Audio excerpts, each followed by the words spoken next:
Hello and welcome to my channel. In this video, I'm going to be showing you how to clear your chat history on ChatGPT. You can see all of these chats here. For the past 7 days, I've done this search. The reason you see this is because I actually use ChatGPT on another platform, but I use ChatGPT very heavily. These are chats from 2023. So if I want to delete any of these chats, the first thing I can do is that I can just click on these three dots and I can click on delete. And you see it does the delete for that particular one. That one is deleted.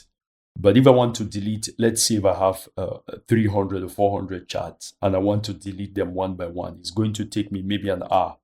So what do? Simply come to your profile, click on your profile, click on settings, and then here you see delete all chats. Click on that, and then you can confirm deletion, and you are going to delete all the chats. I'm not going to delete it now because I still need to refer to some of these chats, but you get the point. Immediately you do that, this area here is going to be all cleared up.